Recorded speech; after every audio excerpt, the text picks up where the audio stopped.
Hello, I'm Joan Underwood. Thank you for joining me.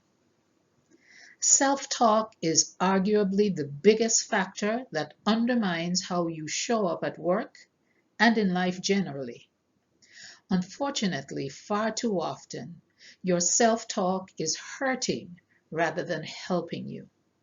By the end of this short video, you would have learned how to do 3 things that are required to end that harmful cycle.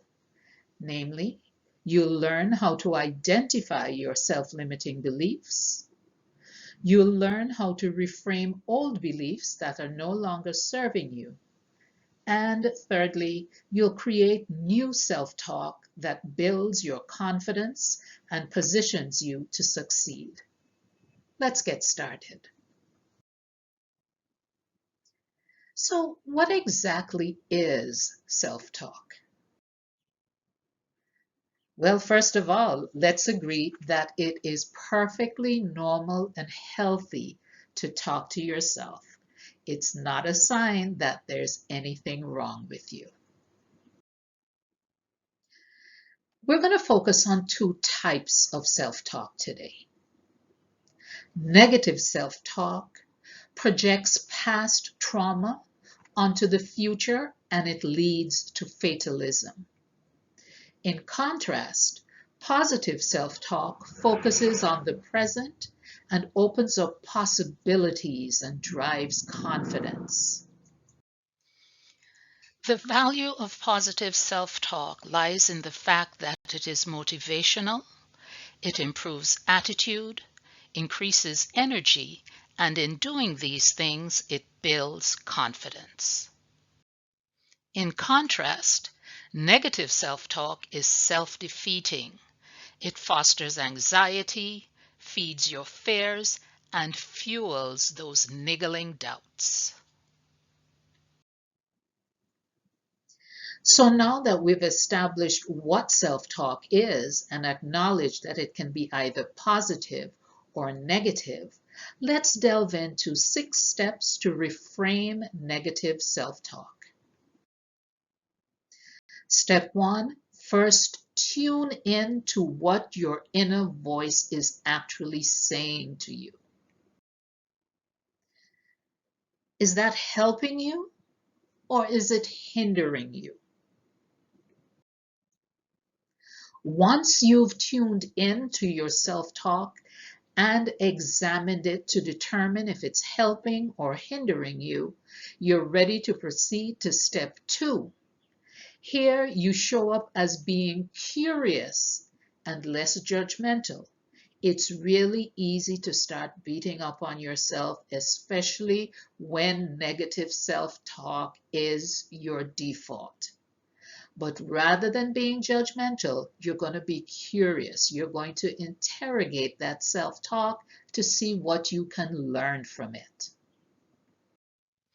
Once you've completed the introspection of step 2, it's now time to use your outside voice to articulate the old belief. Your old belief may sound something like this: I can't do that because I'm not smart enough. I can't possibly accomplish that because I'm not, because I'm too, because I didn't. You know the dialogue. You've been using it for a while. Once you've articulated those old self-limiting beliefs that your negative self-talk tends to manifest, it's time to do a reality check. So, is that statement fact? Or is it just a feeling or a belief that you have? What would you say if that statement was about someone else? Do you actually have evidence to support that self-limiting statement? Once you've been curious and you've interrogated that self-limiting belief, you've fact-checked that voice, that negative inner voice, it's time for you to reframe. And in reframing, you list the positive things about yourself and the situation. You focus on possibilities. So, an example of a reframe: I will get that job because I deserve it. I've worked hard for it. I will get that job. Or here's another example: I can do this. I've worked hard. I've studied. I've prepared myself. Now all that's left for me to do is just do it. And in our sixth and final step of reframing our negative self-talk to be more empowering, we now have to retrain that inner voice by affirming on a daily basis our new belief. So you've had years to practice that negative inner voice. So now we're going to practice on a daily basis the positive affirmation that we need to boost our confidence and to prepare us to succeed. So there you have it. In just this brief video, you've covered how to learn to identify your self-limiting beliefs by tuning in to your inner voice. You've learned how to reframe old beliefs that are no longer serving you. And finally, you've learned how to create new self-talk that builds your confidence and positions you to succeed.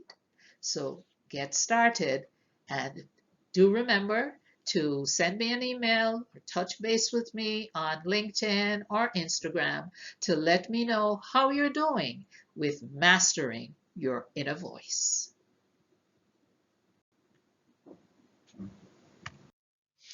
And one final thought before I go, just in case that negative self-talk has been creeping up on you again. Remember, you are the author of your self-talk. Therefore, you have the power to flip that script.